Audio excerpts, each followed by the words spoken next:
Hello. Good evening, everybody, and welcome to Oxfam Trailwalker Melbourne Safety Briefing Night. You guys are all about to embark on an incredible challenge. You've done all of the hard work with your training, preparation, and fundraising. And all that's left is for our team to give you some last-minute information on what is to come next Friday or Saturday. So this evening, we've got a few speakers for you. Christoph, who's our operations coordinator, who's been busily getting the whole trail and logistics and checkpoints ready for you. And we've also got Crystal, our fundraising coordinator, who's going to give you some information on where your money goes and also some last-minute fundraising tips and reminders. And we also have our CEO, Helen Zoki, coming along to give some words of encouragement as well. So without further ado, I will introduce our first speaker, Crystal. Thanks, everyone.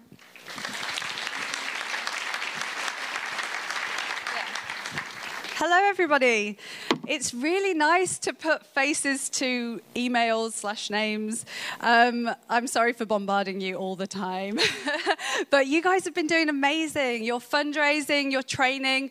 I've heard some incredible stories, and it's so nice to sort of meet you all. Hopefully I can meet you properly later. But you've been doing so well. So far, our fundraising amount is at a whopping 1.6 million. It's actually over that. Well done, guys. You've all done such an amazing job. So we're halfway to our target, which is 3 million. I'm sure we'll hit it. As some of you will know who have done Trailwalker before, the donations come in towards the end. So you never know, we might start rolling them out and getting lots and lots of donations and hit that 3 million. Over the last 24 hours, we've actually raised between us, well, not me, sorry, you guys. I chipped in maybe for a sausage or two, or some cakes. Basically, between you guys, you have raised a whopping 58,000 in the last 24 hours. Great job, you guys. Seriously, amazing work. And we've had some great fundraising competitions, one of which is the Money Dunny competition. So anyone who raised $5,000 or more by yesterday at 5 p.m. went into the draw for the Money Dunny. And for those of you who don't know, the Money Dunny is your own personal portaloo at every checkpoint. It's very fancy, and it's got a red ribbon on it and gold stars and everything. So we have a lucky winner who has raised... How much did they raise? Let's see. Delpant Gen X-Warriors, they raised over $5,000. I thought it said it on there. Well done, guys. Fantastic work. And if you don't already know, there's loads of VIP incentives. Pledges, people that pledge over $2,500 will receive their team name on their bib, which is amazing. This will close tonight so that we can put the orders in, basically, and get some lovely team bibs for you. And if you put your target to $5,000, you'll get your team name and your personal name on your bib as well. So it's well worth doing. So if you'd like to increase your target, just let us know. And if you've upgraded to $10,000 or more, and it hasn't reflected on your team space yet, can you please come and see one of the volunteers, because we've got some extra goodies for you there.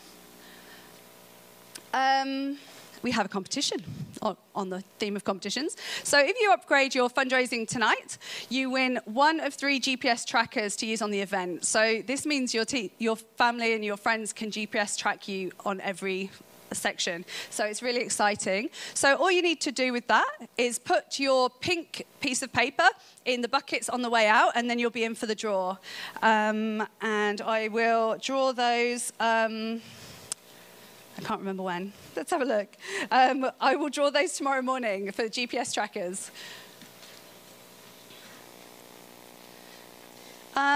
So we've all done some amazing fundraising, but we've just got some of the team event rules just to cover. So your deadline for your minimum fundraising.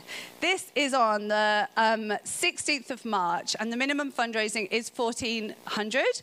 If you're struggling or you need any support, do get in contact with us. Probably good to speak to us face-to-face today and ask for some support, and I can give you some collateral to help you there or some tips face-to-face. And close of all of your fundraising is a few weeks after the event, so the 20th of April. So we've got quite a while there to get all the funds in, so that's plenty of time. And if you have any team matching, matched giving from the workplace, please let us know and we'll work through that a different way. Cool, so after all your hard work, training, and doing the walk itself and all your fundraising, we get to celebrate. Yay! So on the 26th of April, we have celebration night. Please put this in your diaries, save the date. So the evening of the 26th of April, we'll drink lots of bubbly and celebrate all great things. So there's a few awards that will be given out on that night. The Support Crew Award, so put forward any of your support crew that you feel have gone above and beyond to support you. The Team Spirit Award as well, so you can not donate, I think about donations a lot. You can put forward your team if you think you're a great team and you worked really well together. Overcoming the Odds Award, if you feel that a team member or someone you know who's doing Trailwalker has really gone above, overcome a lot of odds, you could put them forward. So it could be anything really.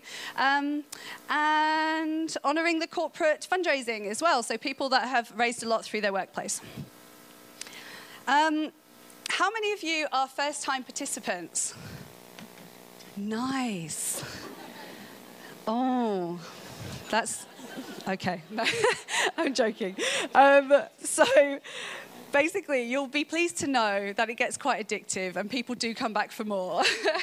We've got a few giggles in the background there. I like it. Yeah, so we have, we'd like to honour the legends that we have. So people do come back again and again. This year we have 154 people receiving their yellow buff, which means they've done at least 5 trail walkers. Their orange buff means that they've done at least 10. So we've got 39 of you. That's amazing. And purple, they've done at least 15 Oxfam Trailwalkers. So there's 7 of you here. There's people that have done it over and over again, but we have one amazing woman who has done it 19 times, so this will be her 20th. It's Bernadette van der Wood, so if she's in the audience, good one. Oh my goodness, well done. So if you see, well done. If you see people out on the trail with these buffs, please go over and speak to them and find out their secrets, because they're incredible people and they go above and beyond, and I don't know how they do it, they're amazing. So yeah, that's how you can meet them and get some tips. Right, I'm going to go into the admin side, so if you need to leave, no, I'm joking. So let's have a look. Right, we've got the briefing packs you've just received. If any of those team numbers are incorrect, please come and tell us. We were packing for a few days and it got late, so some of the team numbers may be muddled, but hopefully not. So in your pack you have you have the green sheet, which is your team members sheet. This may be slightly different if you've done any changes, but don't worry, because we will be actioning those. And if you so any changes, they will be actioned. The yellow sheet is your medical questionnaire. You must bring that to the start line, filled in with each of your team members. And make sure that that number is definitely your team number on that medical form, because it's very important when you're out there. You also have an environmental study form that you must bring as well. I'm sure Christoph will talk about that side of it later, but we are audited for environmental sustainability as well. Map book. You have your map book. This map book is your map book for the walk. You won't be receiving another one on the start line, so this is your map book. So maybe laminate it. I don't know. Keep it safe. And you also have your support crew car pass, so you must bring that so you can park. The final briefing notes is everything you need to know, and it covers a lot of what Christoph's talking about today as well. And you have your white team confirmation, which is for your reference. Your pink slip is your competition slip, so you can go and drop that in on the way out if you want to go in for winning your competition to borrow one of 3 GPS trackers. Okay. Pre-event homework, just check that all of those details are correct. As I said before, we've had more walkers than ever, so we're a bit behind with some of our team changes, so bear with us. They will be reflected in there. So, yeah, just have a look at that. There is a deadline for team changes, which is the 19th of March, and from midday on the 19th of March, we won't be taking any other team changes until the event morning. On that morning, you would incur a $30 fee as well to change your team. So if you've got any changes, get them in. If you sent an email, don't worry. It won't, you know, it's before the date. If they're in before then, we'll make them changed. Fabulous. Okay, so on the day, just to recap, you'd need your green form, your yellow form, and your environmental form. Your yellow form looks slightly different to that because we're trying to save paper. So 4 of you are on 1. And remember, and also your bibs that you get, they'll be collected at the start. So don't worry about that. They're not in this pack, but you'll get them at the start line. And you'll get all your good ones if you've promised to raise 2,500 and more. Okay. Oh, the start. Yeah, we're nearly there. Yeah, that's all I need to say from my side.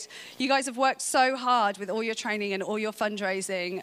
Maybe some of you not so hard with your training, I'm not sure. There's probably wines along the way in the Yarra Valley. But you've tried so hard, you've worked so hard, and you're all, was that the wrong word, tried? No, worked so hard, you have. And now you're going to go and do it. You're going to be on the start line with thousands of others. It's going to be incredible. Just remember why you're out there. You're raising money for an incredible organisation that truly does amazing work, and we'll hear from our CEO later who will tell us more about that. So I shall pass you on to our very talented and hardworking operations coordinator, Christoph Novak. Thank you. Thank you very much. Thanks, Crystal.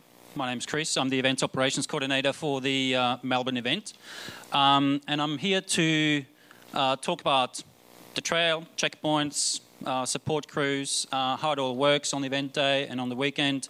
Yeah, well, you start at the start, obviously. And I will continue talking about a little bit about the registration process. So on the day, regardless whether you start on the Saturday at the 50K or on the Friday at the 100K distance, please bring with you the contact form, the medical questionnaire, and the environmental form. Know your start time. Some people don't on the day, which is surprising, but please double check when your start time is. And then also make sure that you're aware of your registration time. Allow plenty of time to get to the location. It's going to be busy. You need to find parking. You need to walk to the rego tent. You need to get ready. You need to go to the toilets and so on and so on. So please allow plenty of time so that that everything goes smoothly on the day. So you need to register as a team of 4, and you also need to start as a team of 4. And you also have to arrive at the registration market as a team of 4. What else is at the start? We have tea, coffee, we have event merchandise for sale, including those wonderful Oxfam Keep Cups, which we also have for sale today.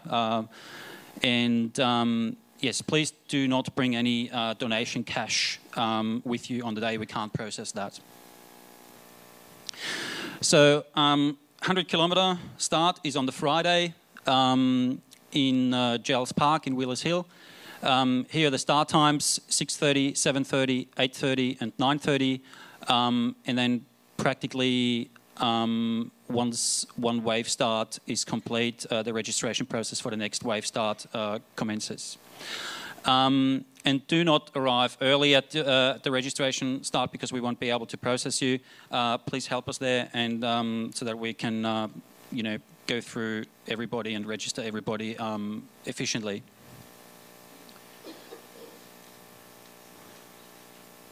These are the start times for the 50-kilometre start on the Saturday at the Sylvan Reservoir Park. The first start is at 9 a.m, then the second start at 10:30 a.m, the third start is at 12 p.m, and the fourth and last start is at 1:30 p.m. We receive quite a lot of questions why we start so late. I can tell you that. It's a Parks Victoria site and a Melbourne water site, and we're not allowed to go in when it's dark. It's getting closed, and there are quite a few restrictions in there. It's a beautiful site, and they want to make sure that it stays beautiful, so there are restrictions, and they keep to that. So that was the earliest we could get. Good for us in a way because it's a beautiful start, but it's also bang on the 50k mark. But it's the same again. Please know your start time and your rego time as well. 50-kilometre start. When you go out and train, you might have been at the Sylvan Reservoir Park and started there, so you might be a bit familiar with the area. So I want to talk about traffic management because it's quite narrow there. There's only limited car parking space available. So I want to make sure that we all understand how that process works. So most people would come from Mumble Road and then turn into Stonyford Road, which is a gravel road. You go past a CFA building, you go past the Melbourne Water offices, and then we have 3 designated car parking spaces available. You can see in yellow we have some friendly volunteer Oxfam parking marshals there who communicate with each other with 2-way radios, and they let each other know where parking spots are available. So please stop, listen to them, what they have to say, go to that car park they suggest. As well, because we have limited car parking available, please also make sure that you don't leave your car there. So that is not possible. And also, once that, for the support crew mostly, or the people who drop you off, please just stay there until the end of the wave start, and then move on and make a bit of room for the next wave.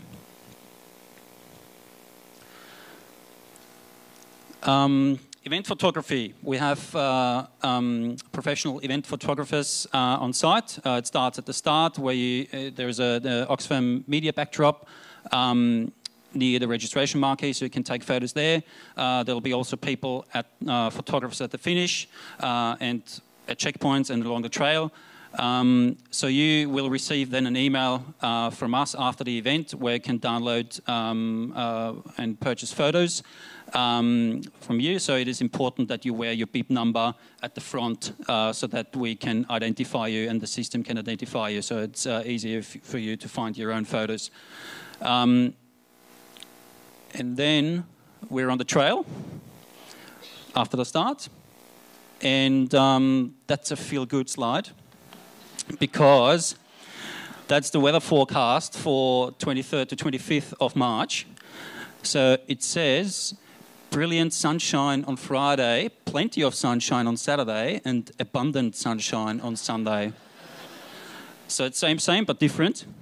With 24 degrees during the day and drops down to 14 degrees at night, so that's the Melbourne forecast. So we're obviously a bit further out in the bush, so we can expect a few bit lower temperatures, especially around the Dandenong area, especially at night. But it looks good at the moment. But again, it's just a weather forecast 9 days in advance, so it might change. So what it means is, even though there is a feel-good weather forecasted at the moment, be prepared and take warm clothing with you, raincoat, dress appropriately,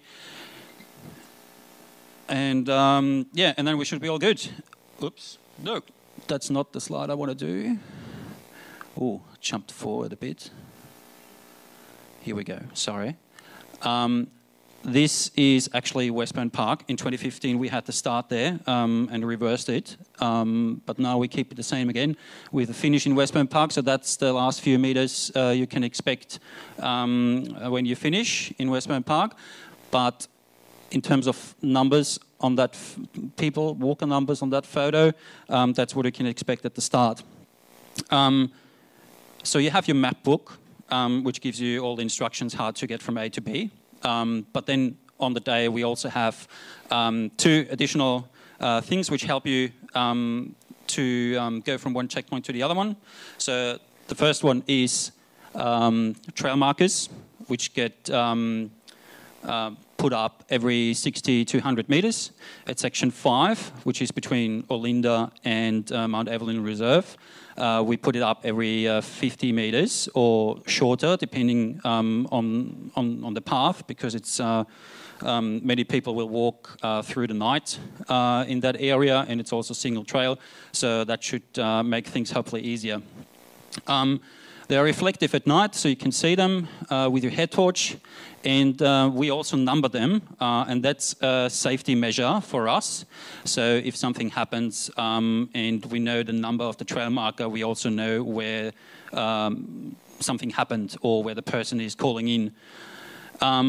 So they do not indicate distance, but you can expect them to have every 60 to 100 meters. And if you walk for a kilometre and you haven't seen a trail marker, you should look at the map book and your GPS and make sure you're on the right track. That's a baddie from Sydney, from our Sydney event in 2007. It's been a while, but he steals trail markers, and that's the bad thing to do, because, as I said, it's a safety measure, and it indicates for us where you are on the trail. So please do not remove any trail markers and keep them as souvenirs. If you're really keen, you can send us an email after the event and we can arrange something. But please do not take anything, any trail marker away from the trail. So these are directional signage, which looks like this. And at each, no, the trend is upwards. So we put that up at every instruction point in the map book, and then also at locations which are maybe a bit tricky to navigate as well. And you can also meet not just walkers, you also volunteers, the trail marshals, which are on the trail, and they help you as well at tricky intersections or at points along the trail which where we need to communicate something with you, to you, and they also provide encouragement, especially towards the end of the event, sections 7 and 8. And then, obviously, you cross a few roads, and we have traffic management in place. And there's always, every year, we have one particular crossing which is a bit tricky, and that's Wellington Road. That only applies to the 100k walkers because it's the first instruction point, that's 3A, the first instruction point in the map book after checkpoint 2. And we are crossing that during commuter traffic peak hour, and Vic Roads very much looks at what we do at this road crossing. And for a long time they say, oh, we can do it better, and last year we actually did it right, and we want to keep it that way. So, but we need your help, and normally we try to have to sort of stop traffic and let you over the road with accredited traffic marshals.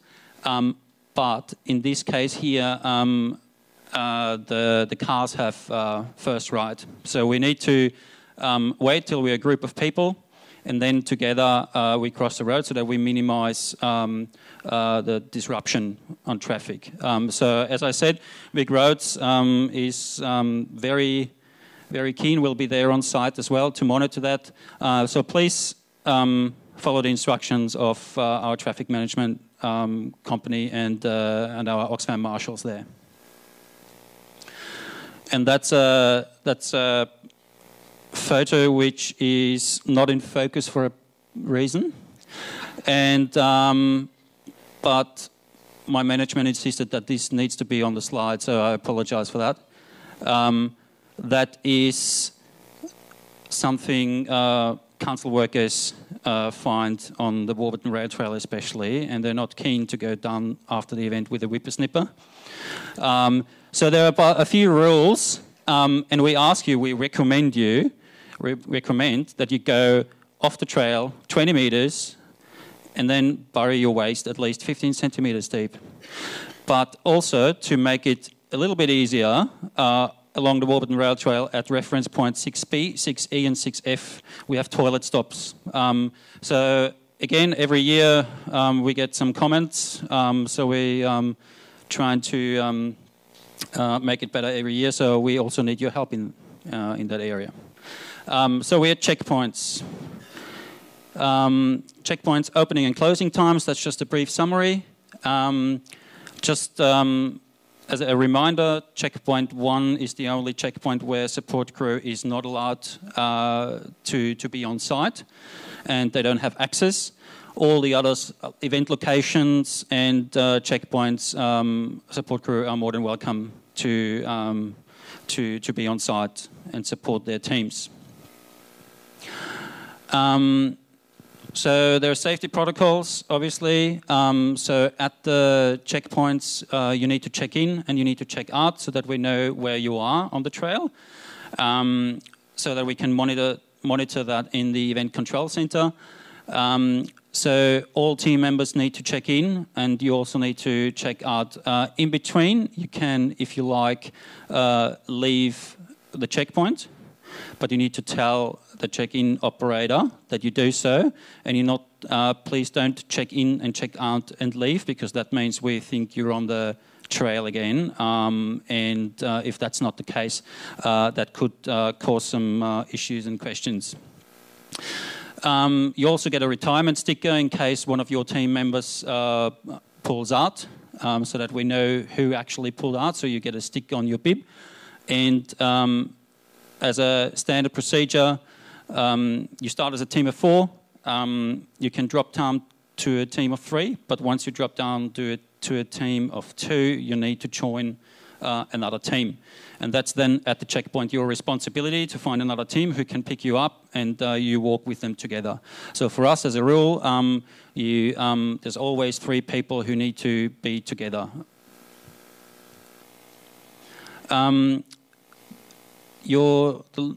So on your team space, during the event, it turns into a live tracker, so people can also monitor where you are, whether you're on the checkpoint or between checkpoints.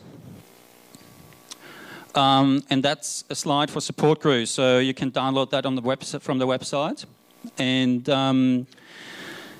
there are also some comments we would like to make about the fact that you should try to be self-sufficient. So we offer a little bit of tea, coffee and snacks at checkpoints, but you should be self-sufficient, and the support crew should help you with that. No support crew access at checkpoint 1. You need to display your support crew vehicle pass at all times when you enter the checkpoint at the dashboard. And if you swap support crews, and if you want to do that, then you need to do that outside, and you hand over your support crew pass to the other support crew, but no more than 1 crew per team. Also, when it comes to vehicle sizes, often people sometimes people try to come in with caravans and camper vans and trucks and whatnot. So the checkpoints aren't designed, and the parking is not designed to cater for those, so we don't have any truck parking. So as a standard rule, we say no longer than 1.5 standard vehicle length. So it's just a normal car, pretty much. And please stick to that, because we're going to monitor that. And then we also have a support crew info sheet. I think it's in your Regio pack as well, so with valuable information. So we have first aid at all the checkpoints, and we also have first aid at the start locations. At the start locations, they're going to be roaming around, walking through the crowd. At the finish and at all the other checkpoints, we have a first aid marquee. So please, if you don't feel well, look out for them. So this year we have Event 8, who is our first aid contractor for this year. What we also have is volunteers. We call it Allied Health, which is massage, physiotherapy and podiatry. So we have those at checkpoints 2, 4 and 6. And these are friendly volunteers who donate their time and their skills to the cause and to the event. So please be mindful of that. And you can, at checkpoint 2, we only have podiatry, but then we have the lot at checkpoint 4 and 6. Yeah, some more details are in the final briefing notes as well. You can also sleep and camp at various checkpoints. To be precise, it's checkpoint 4, 5 and 6. Please don't try to set up your tent somewhere else on the trail or at other checkpoints. Please don't. Yeah, as I mentioned earlier before, so it's okay to leave the checkpoint for a few hours if you want to sleep somewhere else, but you need to tell us, and you need to do that in between checking in and checking out.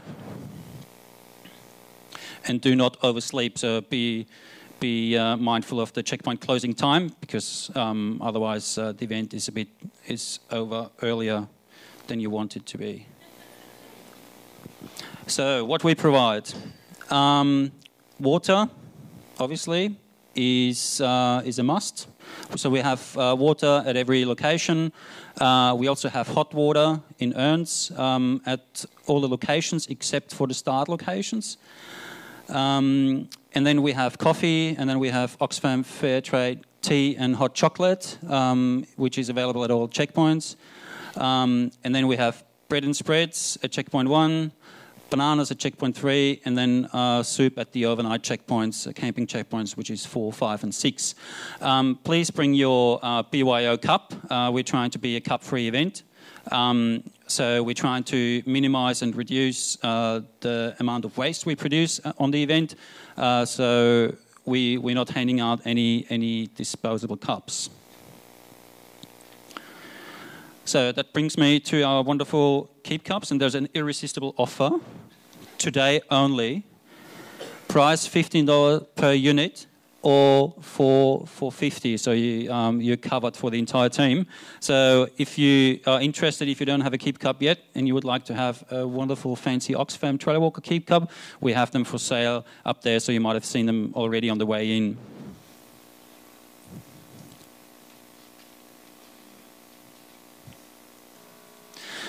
Okay, so now we come to the event sustainability part. Every year we are voluntarily undergoing an audit against the standard 2121, which is event sustainability. And we've done pretty well on our 2017 event, but we still can improve. And obviously from our side we can do a lot. But then it also depends on what the walkers and the support crew do. And we ask your help, and here's some suggestions how you can help us. First of all, vehicle movements. You can reduce that if you, for example, carpool to the start. It also makes things easier on the day. Obviously, we produce some waste. So if possible, ask your support crew to take the rubbish home and dispose it at home. Some people at the start have a jumper, like an old jumper to keep warm, and then just before the start they get rid of it and throw it in a bin or throw it on the side, and because they don't need it anymore. So we have that quite regularly, and we made that experience over the past few events. So we have a pink cloth recycling bag at each at the start of the at the beginning of the start shoot. So if you have jumpers or sweaters or whatever you have, like clothes, then please dispose it there. And also at the water stations, we have taps, 8, 10 taps at the same location. So please make sure you turn it off properly after you refill your water bottle so that we don't lose and waste any water. These are signs you will find at checkpoints and near wheelie bins we have. Suggestions on what to put into the landfill and what to put into a recycling bin. So please follow that and have a close look what's on there, and please follow those instructions. That's a cutie, but unfortunately he needs to stay on the sofa at home because we're going through Parks Victoria land and it's national park, so no dogs allowed. Even if they fit into a handbag, please don't bring any dogs. So, we also need to talk about that. Sometimes things happen, hopefully it doesn't, but what to do in an emergency. So, we have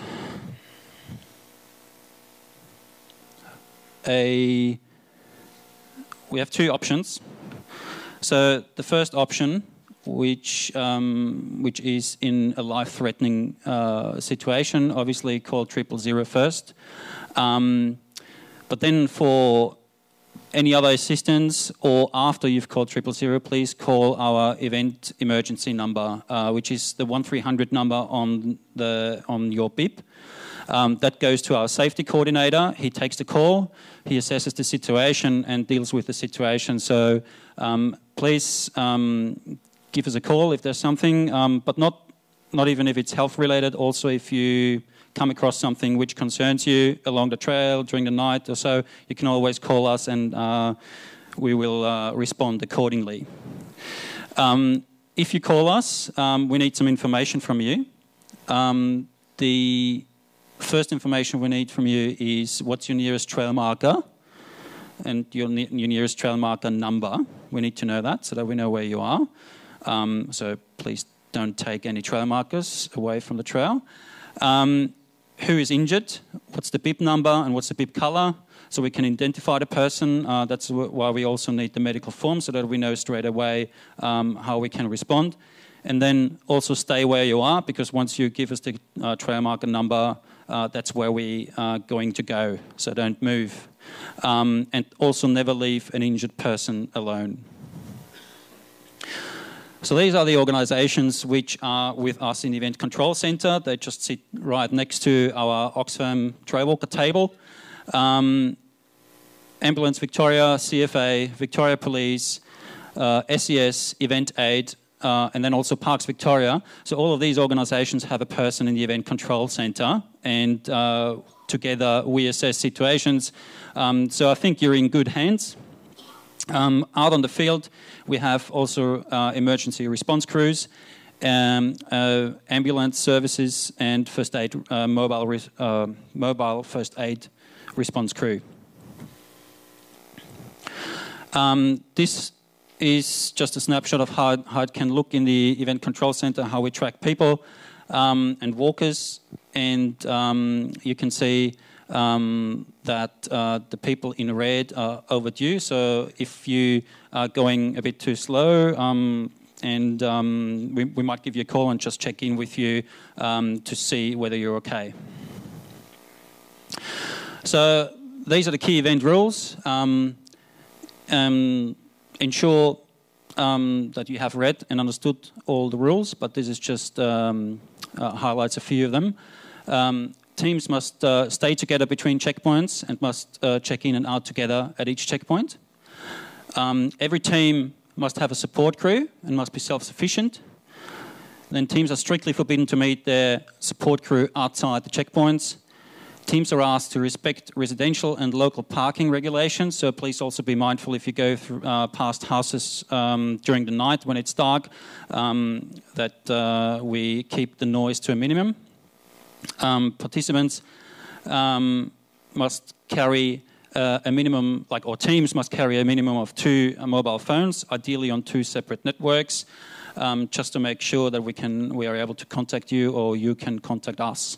And you also need to carry a first aid kit with you, and please don't carry it, drive it around with the support crew vehicle, just keep it in your backpack at all times.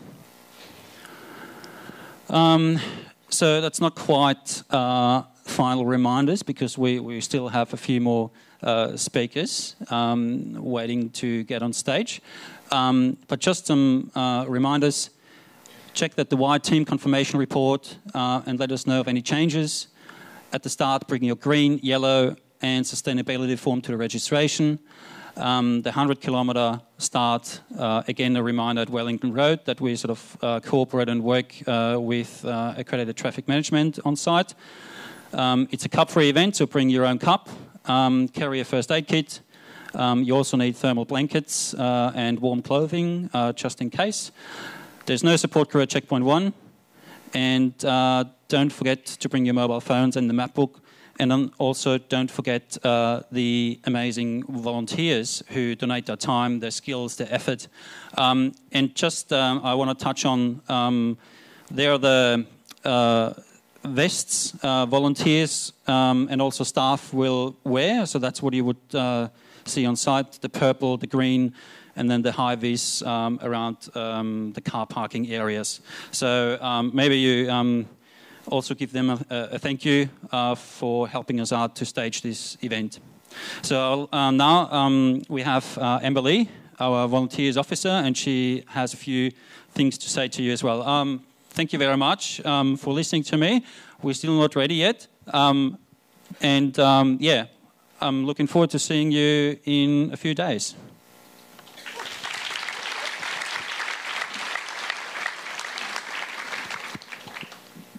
Hi guys, so before I start, I'd just like to say that the bathrooms and the exit over this side, please do not go up the middle stairs. Fantastic. I'd just like to have a show of hands, show of hands. How many people here have actually participated in Trailwalker before? Either as a walker or support crew? Okay, so quite a few. And how many have volunteered before? Yeah, so quite a big difference there. So we already have over 500 incredible volunteers that are confirmed. They're going to be out there on the trails supporting you, but we do need another 100 to help us at this stage. So we need 100 volunteers in about the next week and a half to make this event fun and safe for everybody. So what I'd like you to do is to share this link with all of your networks. All of our volunteer jobs are posted online, so volunteers can actually scroll through the list and see which jobs suit them best.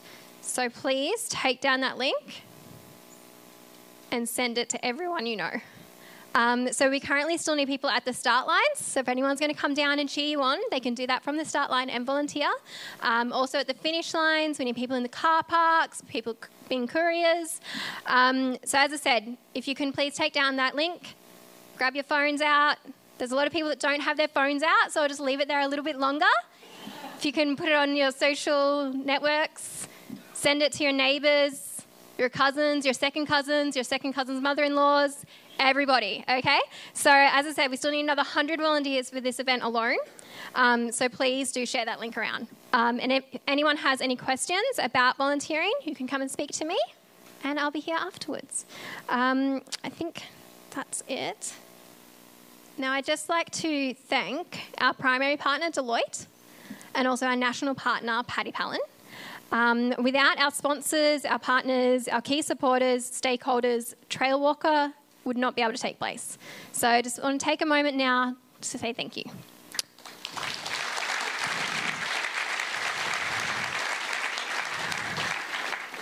All right, and before anyone else rushes out, we're just going to have a few words from our CEO, Dr. Helen Zoki. Yep. So the exit, guys, you can go out this way. Do not go up the middle stairs. As I said, yep. There we go. You've got to follow those instructions, otherwise you'll get lost on the track. I'm Helen Zoki. I have the great honour and privilege of being the Chief Executive of Oxfam in Australia, and also a survivor of I did Trailwalker and enjoyed it. It was great. It was really fantastic. I did it in about 10 hours. Oh no, that's you guys, isn't it? Anyway, I really just wanted to kind of wrap the session up by saying thanks so much for your involvement. For those of you that have done Trailwalker before, thank you for coming back. I think it is a great event. I always think that the thing about it is it captures many of our values. It's a team of 4.